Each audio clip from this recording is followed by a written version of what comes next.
My name is Summer. When I was 16, my mother left me in the mountains to die so she could start a new life without me. I'm 26 now, and I'm about to walk through her new front door. The last thing I remember from being 16 wasn't a birthday cake or a school dance. It was the sound of tires crushing wet gravel. It's a specific sound, sharp, rhythmic, and final.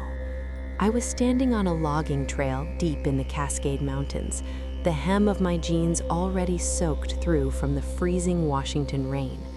My mother, Eleanor, sat behind the wheel of our beat-up Volvo. She didn't look at me through the windshield. She looked straight ahead, her knuckles white on the steering wheel, her face a mask of pale, cold stone. "I forgot the extra matches in the trunk, Summer," she had said 2 minutes earlier. "Stay right there. Don't let the fire pit get wet." Then the door slammed, the engine turned over, and she drove. I ran after her until my lungs burned like they were filled with acid. I screamed her name until my voice cracked into a whisper, but the red taillights just got smaller and smaller, flickering through the ancient pines like dying embers until they vanished. The silence that followed was heavier than the rain. I was 16, I had half a bottle of water, and my mother had just traded me for a clean slate. 10 years later, I stood in front of the mirror in my Chicago apartment, pulling a brush through my shoulder-length blonde hair. My reflection didn't look like that shivering girl in the woods anymore. My eyes were colder now, a sharp, piercing blue that people in my line of work found intimidating. As a forensic accountant, I spent my days hunting for things people tried to bury: hidden bank accounts, laundered money, ghost assets. I was very good at finding ghosts. My laptop chimed on the vanity. I'd set a digital tripwire years ago, an automated search for a specific social security number and a maiden name. It had been silent for a decade. Eleanor had been a phantom, likely living under a husband's name, scrubbed clean of the daughter she'd discarded.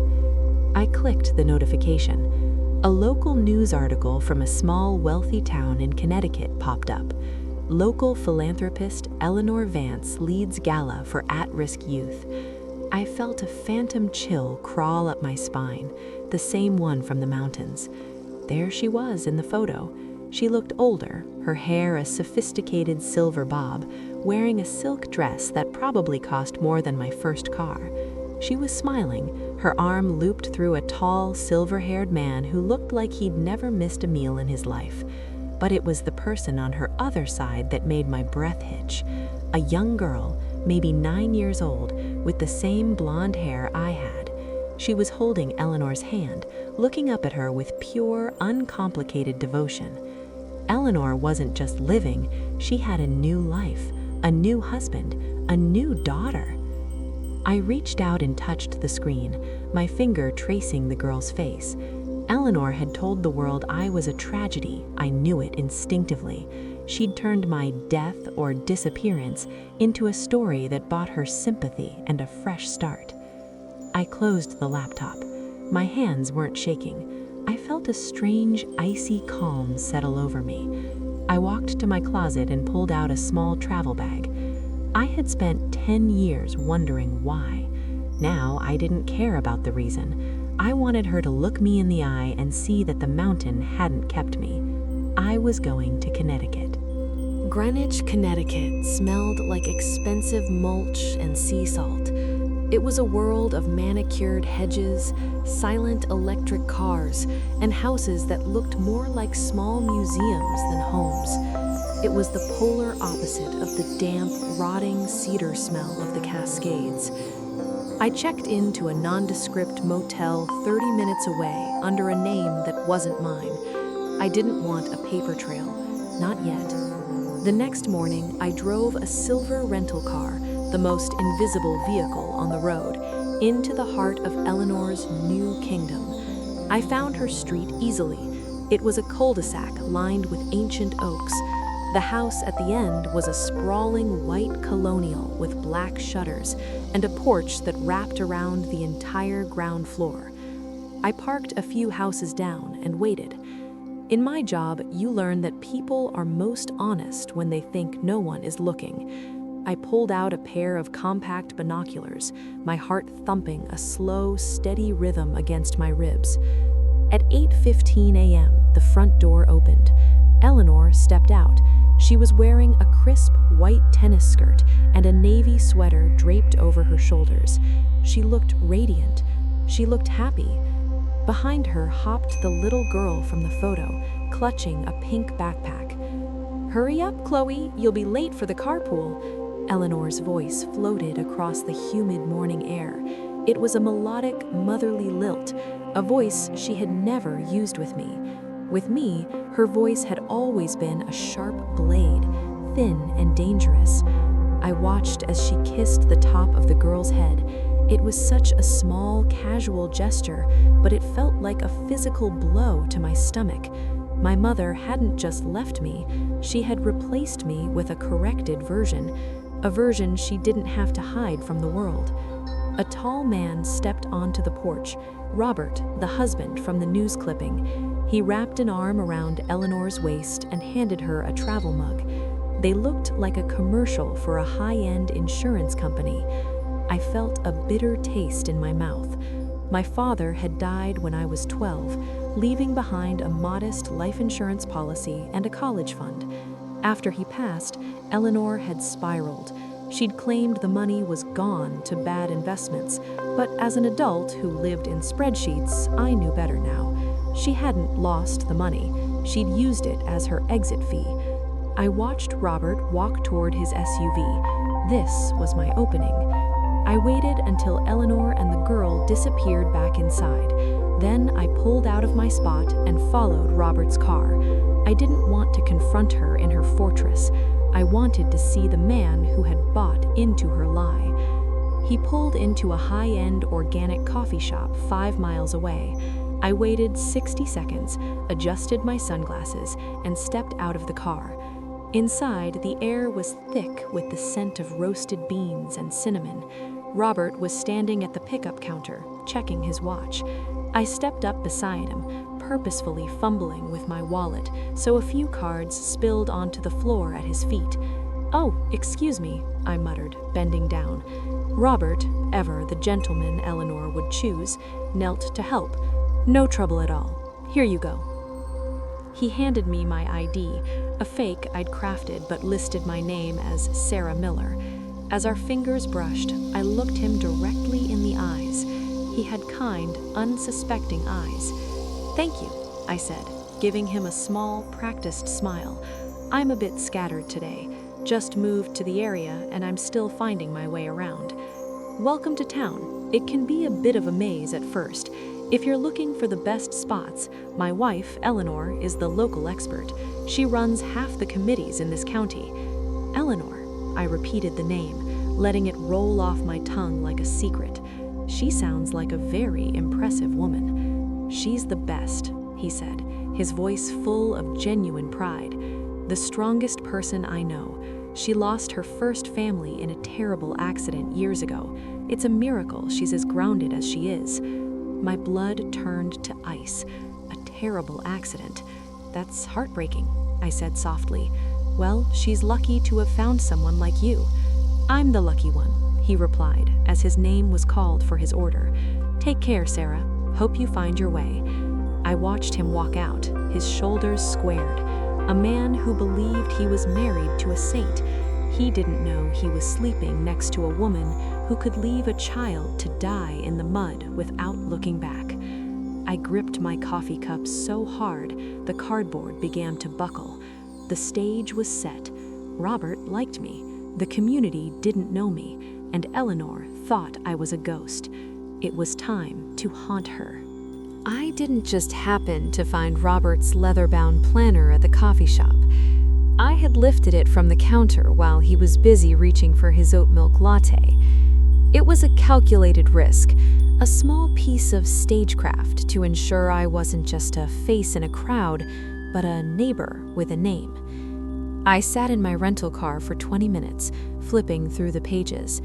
It was filled with soccer schedules for Chloe, dinner reservations, and notes for a charity gala. On the inside cover, in gold embossed letters, it read, Robert Vance.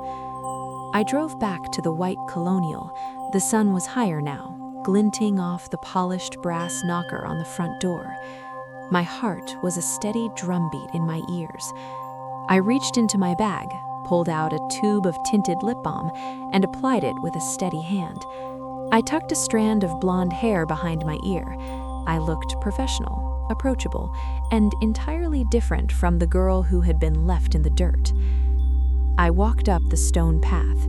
Every step felt like I was walking back through time, shedding years of anger and replacing them with a cold, hard shell. I pressed the doorbell.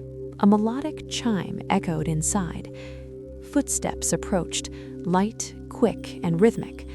The door swung open. There she was. Up close, Eleanor Vance was even more polished. Her skin was taut and glowing, the results of expensive creams and a life free of the stress she'd dumped on me.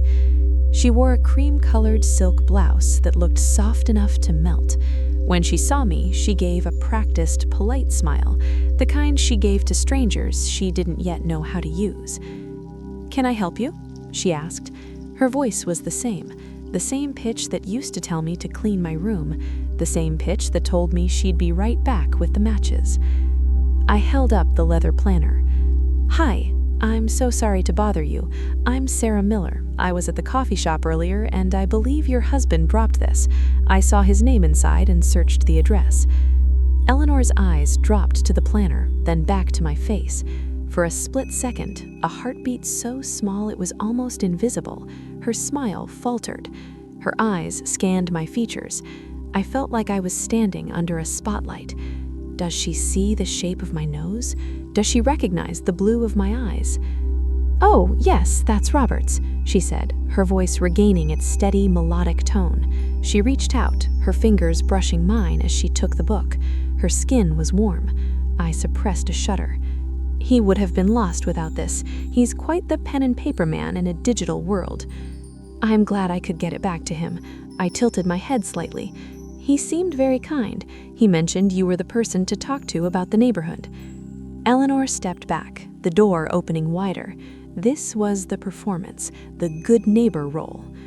"Well, Sarah, please come in for a moment. I'm just making some iced tea. It's the least I can do for your trouble." I stepped across the threshold. The house smelled of lavender and expensive wood wax. It was bright, airy, and full of photos. I walked past a hallway table covered in framed memories. Chloe on a swing, Robert and Eleanor at a vineyard, Chloe's first day of school. I wasn't in any of them, not even in the shadows. "Please, sit," Eleanor said, gesturing to a sun-drenched living room. "I'll be only a second." I sat on a velvet armchair that cost more than my first 6 months of rent in Chicago. I looked at the fireplace mantel. There was a small, silver-framed photo of a young girl, me, but the edges were blurred, and it was tucked behind a larger, more vibrant photo of Chloe.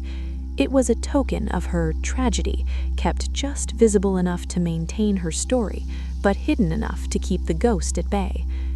Eleanor returned with 2 glasses of tea. She sat opposite me, crossing her legs with effortless grace. "So, Sarah," she said, her eyes fixed on me with a terrifyingly sharp curiosity, "what brings you to our quiet corner of Connecticut?" "I'm a consultant," I said, sticking to the truth-adjacent lie. "I help people find things that have been lost or hidden. I just moved into a rental over on Maple Street." Eleanor took a sip of her tea, her gaze never leaving mine. "A seeker? How interesting. And do you usually find what you're looking for?" "Always," I said, my voice dropping an octave. I leaned forward, the ice in my glass clinking softly. "I'm very persistent. Once I start a trail, I never stop until I see it through to the end." For the first time, I saw a flicker of genuine unease in her eyes. She set her glass down with a sharp clack. "Well," she said, her voice a bit tighter, "I'm sure you'll be very successful here. We value people with drive." Before I could respond, the back door slammed. "Mom, I can't find my gymnastic leotard." Chloe ran into the room, stopping short when she saw me. She was a mirror image of me at that age. Same messy blonde ponytail, same bright, hopeful energy. "Chloe, honey, we have a guest," Eleanor said, her voice instantly softening into that doting mother persona. Chloe looked at me, her eyes wide. "Hi, I'm Chloe." "Hi, Chloe, I'm Sarah," I said. My heart ached for this girl. She had no idea she was being raised by a woman who could prune her life like a dead branch whenever it suited her. "You have pretty hair," Chloe said, pointing at my shoulder-length bob. "It looks like mine." Eleanor's hand tightened around her glass. "Chloe, go upstairs and check the laundry room, now." The girls scampered off. The silence that followed was heavy. Eleanor stood up, the hospitality act suddenly wearing thin. "I'm afraid I have a committee meeting to prepare for, Sarah. Thank you again for the planner." I stood up slowly. I had what I wanted. I was inside the house. I had seen the life she built on my grave. "Of course," I said, walking toward the door. As I reached the handle, I turned back. "You have a beautiful family, Eleanor. It's a miracle, isn't it? Building something so perfect out of such tragic beginnings." Eleanor's face went bone white. She didn't move. She didn't breathe. "I'll see you around," I said, and I walked out into the bright, hot sun. The motel room was a far cry from the silk and velvet sanctuary of Eleanor's house. Here, the air smelled of lemon-scented industrial cleaner and stale coffee. It was the perfect environment for a hunt. I sat at the small desk, the blue light of my laptop illuminating the scar on my forearm. Most people saw a survivor when they looked at me. I saw a reminder that nature is honest and people are not. I wasn't just here for a gotcha moment. I wanted to see the ledger of her life. As a forensic accountant, I knew that every lie has a cost, and that cost is always recorded somewhere. I started with my father's death, 12 years ago, David Ward. He'd been a high school teacher with a heart of gold and a penchant for over-insuring everything. He wanted me to be safe. After the funeral, Eleanor had told me the insurance company had denied the claim on a technicality and that his investments had bottomed out. We were broke, she'd said. That was the excuse for the cheap camping trip to clear our heads. I dug into the probate records from our old county in Washington. It took 3 hours of bypassing paywalls and navigating sluggish government databases, but then I saw it. The claim hadn't been denied. A check for $400,000 had been issued to Eleanor Ward. 6 months later, a wire transfer for that exact amount, minus a few thousand for travel expenses, had been moved to an offshore account in the Cayman Islands. 2 years after that, Eleanor Vance appeared in Connecticut with a sizable inheritance from a distant deceased aunt. She hadn't just left me in the mountains, she'd sold me. She'd traded her daughter's future for a down payment on a life where she could be the lead character. The next afternoon, I found myself at the Greenwich Community Center. I'd seen the flyer in Robert's planner, Gala Planning Committee, volunteers welcome. I walked into the hall, which was filled with women in Lululemon leggings and men in expensive loafers. Robert was there, standing near a stack of folding chairs. When he saw me, his face lit up with that same easy, trusting warmth. "Sarah, I was hoping I'd run into you," he said, walking over. "Eleanor told me you brought my planner back. I can't thank you enough. I'm a dinosaur without that thing." "It was no trouble, Robert," I said, my voice smooth and practiced. "I saw the gala flyer and thought I'd offer a hand. I'm an accountant by trade. I'm quite good with spreadsheets and budgets if you're looking for a treasurer's assistant." "Are you kidding? You're a godsend," Robert laughed. "Our current treasurer is a sweetheart, but she thinks a spreadsheet is a type of bed linen. Come on, let me introduce you to the team." He led me toward a long table where Eleanor was holding court.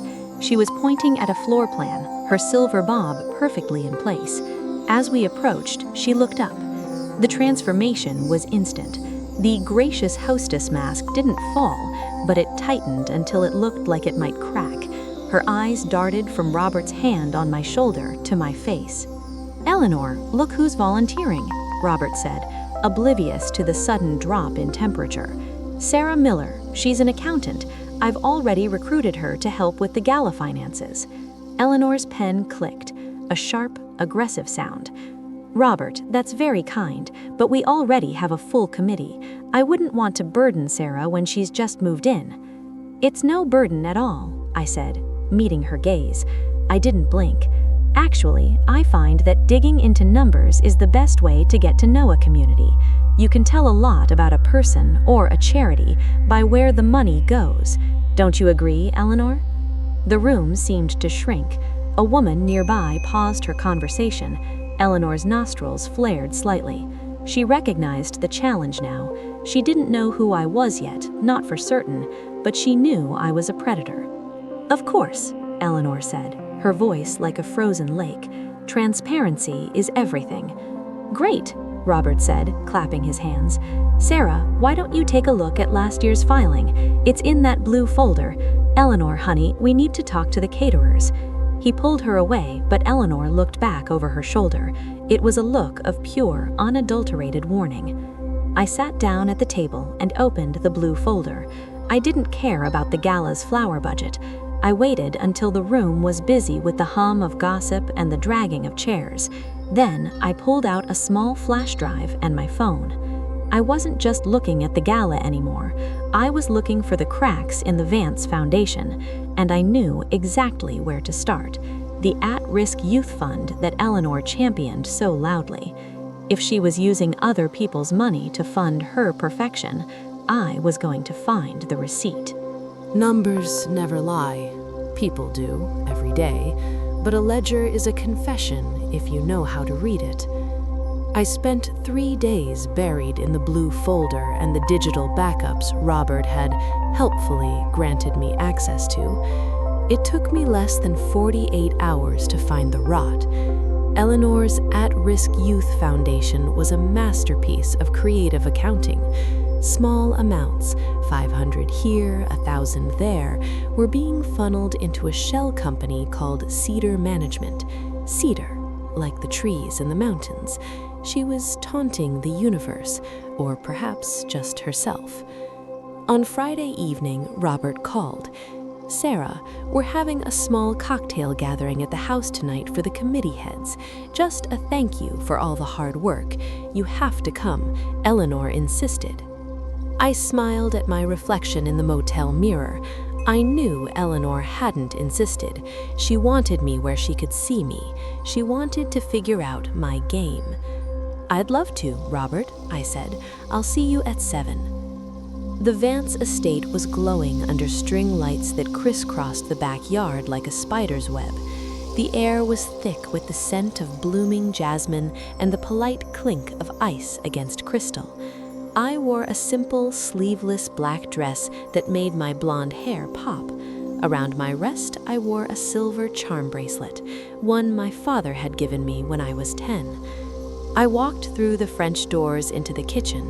Eleanor was there, directing a caterer. She looked up, her eyes narrowing as they landed on my bracelet.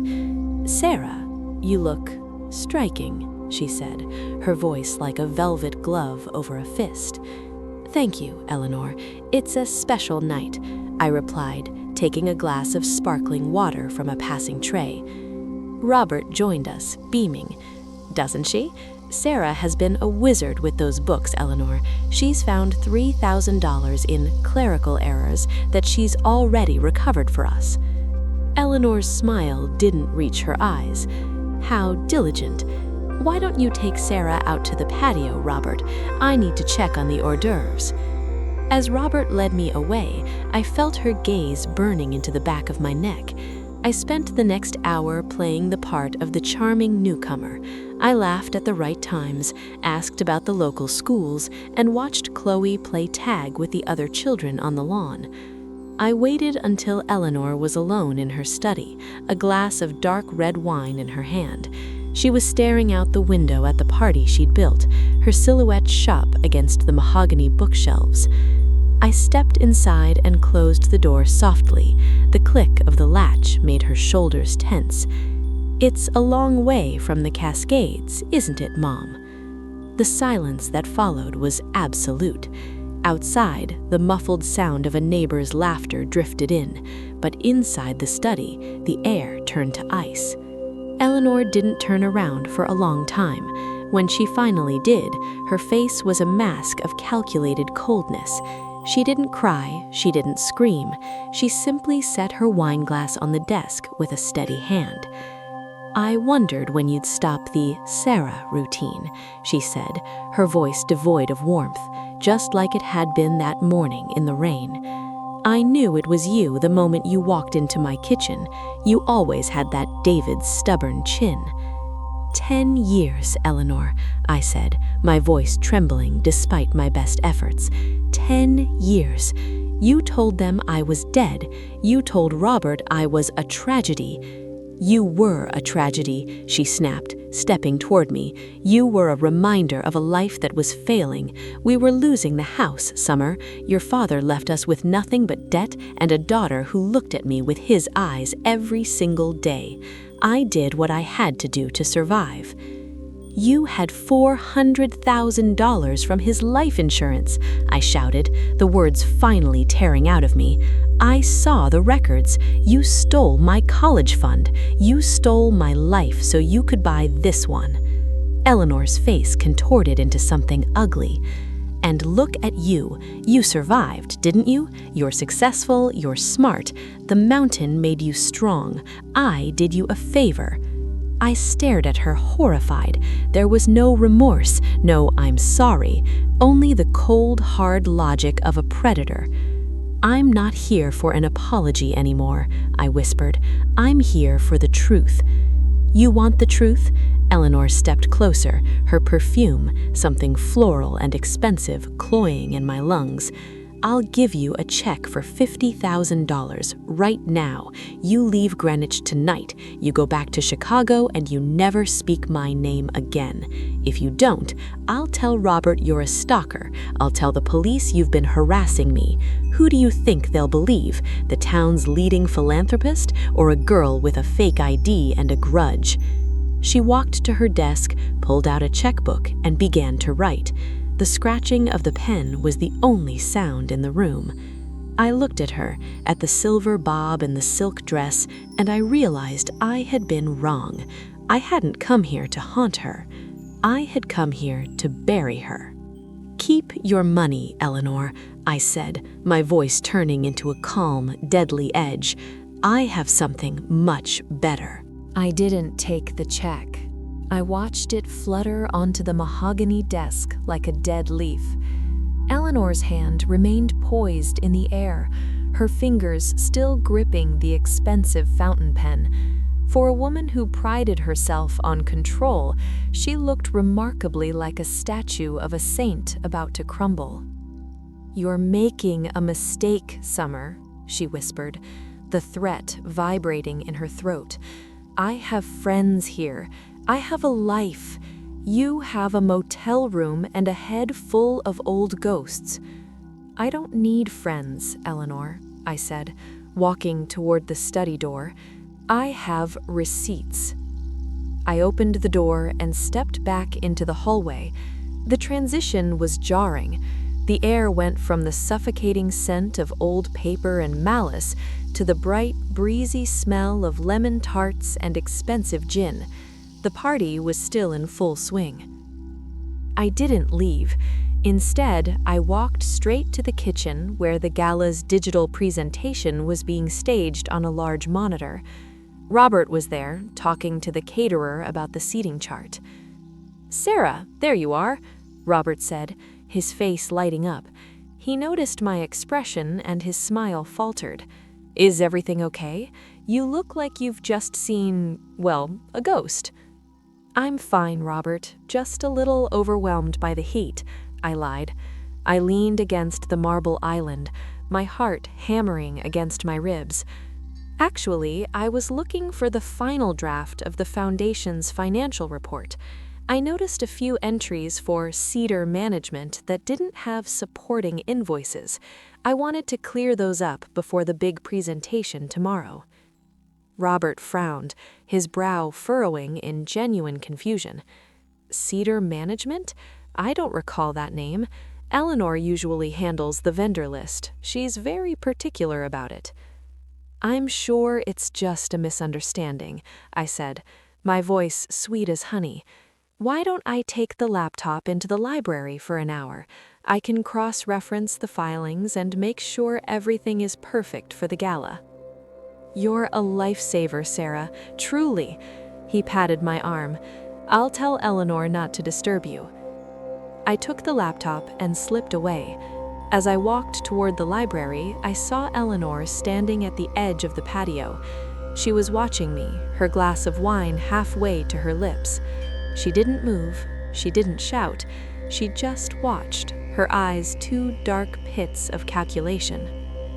Inside the library, I locked the door. I didn't have much time. I opened the Foundation's private server, the one Robert had given me the password for earlier that week. I started pulling the threads.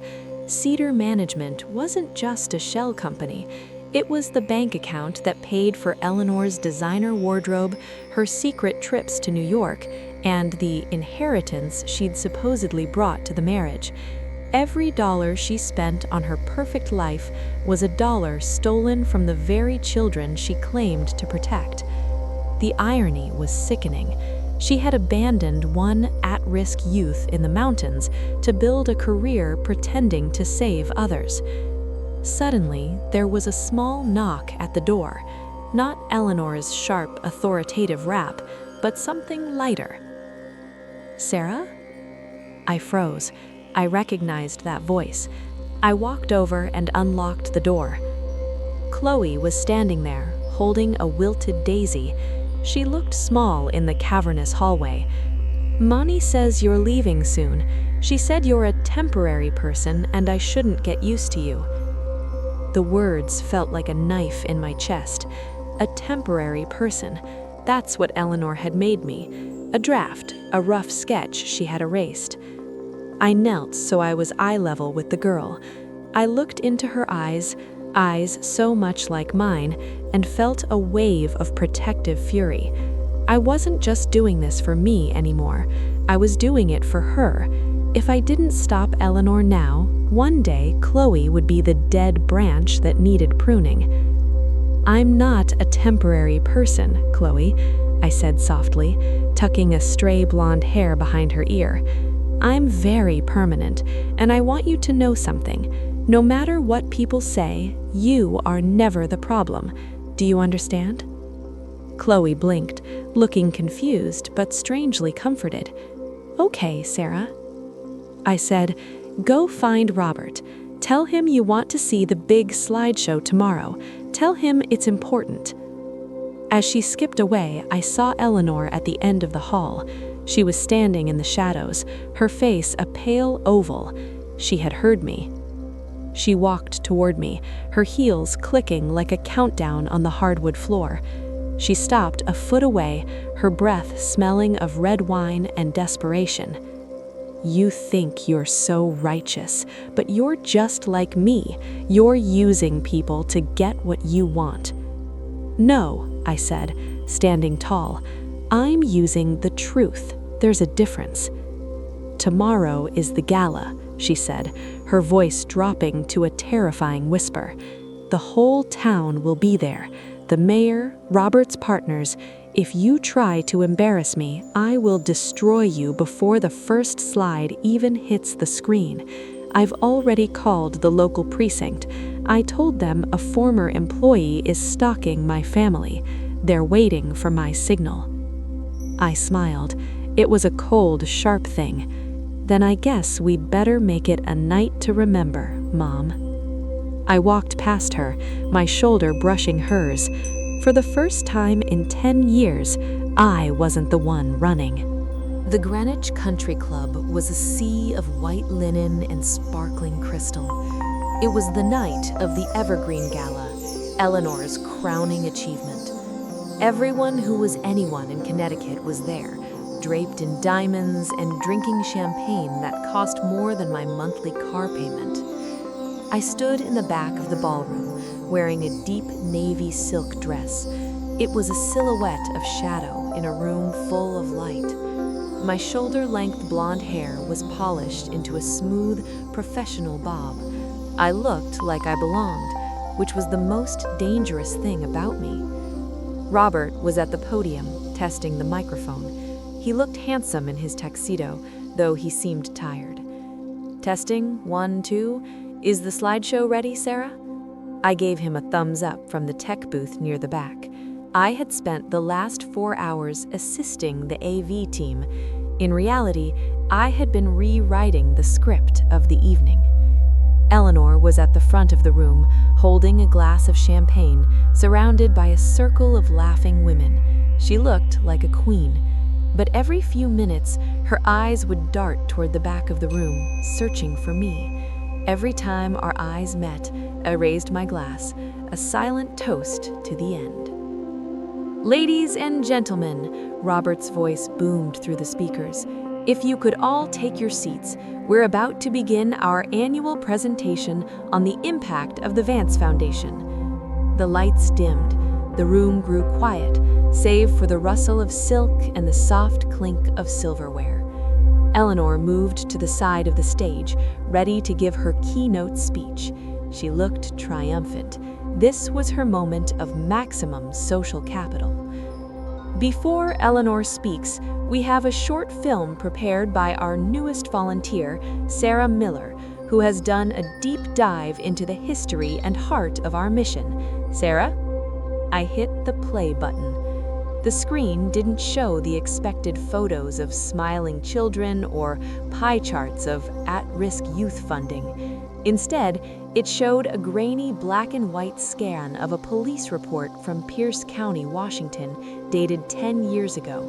Missing person, Summer Ward, age 16. A collective murmur rippled through the room. I saw Eleanor's glass tilt in her hand, the red wine sloshing dangerously close to the rim. The next slide was a bank statement, my father's life insurance payout. Large red arrows pointed to the wire transfer to the Cayman Islands, then to the purchase of the very house we had stood in the night before. Then the final blow. I had found a video on an old hard drive Eleanor thought she'd destroyed, a home movie my father had taken. It showed a younger Eleanor, her face sharp and angry, screaming at a 16-year-old girl, me, for costing her too much. The audio was crisp. I am done with you, Summer. You are a weight around my neck, and I'm cutting you loose.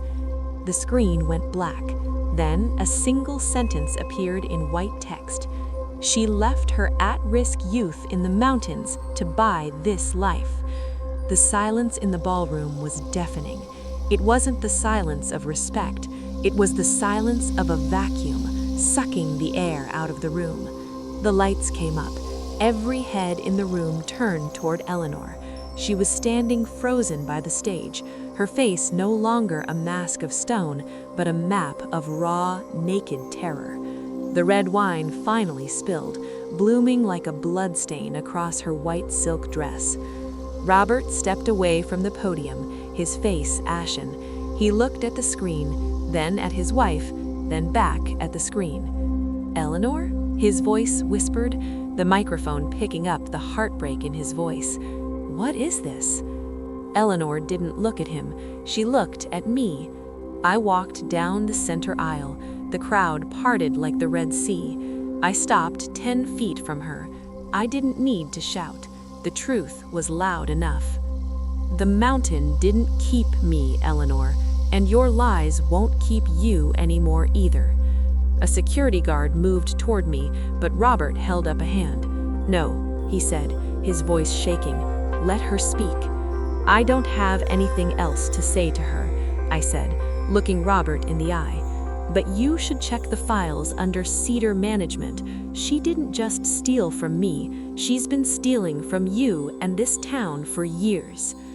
Eleanor finally found her voice, but it wasn't the melodic lilt of a philanthropist. It was a high, thin screech.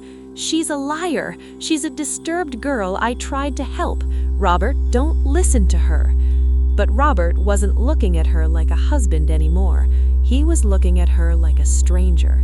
He looked down at his wedding ring, then back at the woman who had built their marriage on the bones of her abandoned child. He didn't say a word. He simply walked off the stage, past her, and out of the ballroom. The socialites began to whisper, harsher now, the sound of 1,000 paper cuts. Eleanor Vance was left standing on the stage, alone in a room full of people, her white dress stained, her kingdom turning to ash in the time it took to breathe. I turned my back on her and walked toward the exit. I didn't need to stay for the fallout. The forensic accountant in me knew the math. Eleanor Vance was officially bankrupt. The aftermath of the gala wasn't a sudden explosion. It was a slow, agonizing leak. In a town like Greenwich, scandal is a spectator sport, and Eleanor Vance was the main event. By Monday morning, the local papers were calling it the philanthropy fraud of the decade. By Tuesday, the At-Risk Youth Foundation's board of directors had officially filed a criminal complaint for embezzlement. I stayed in town for 3 more days, not to gloat, but to ensure the fire I'd lit didn't leave any embers behind.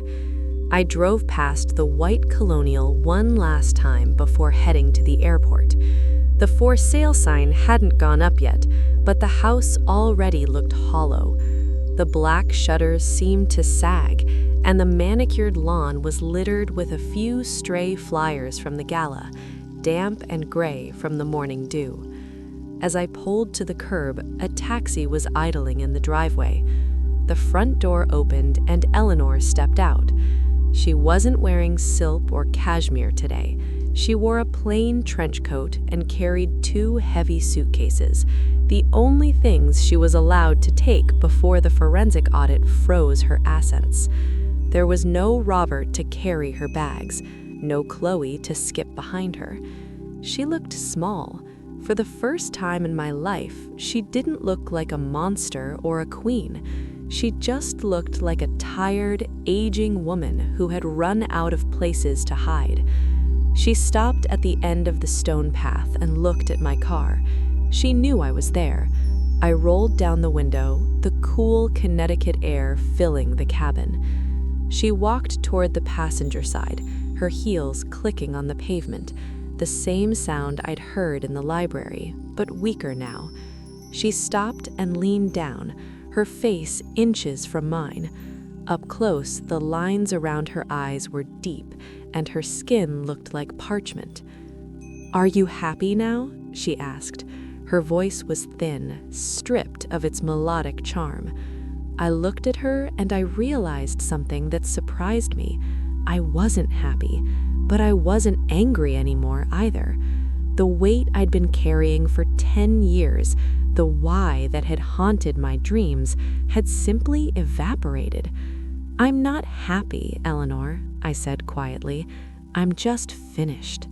She stared at me, her mouth working as if she wanted to say one last cruel thing, but the words wouldn't come. She had no more currency, no more lies to spend. She turned away and climbed into the back of the taxi.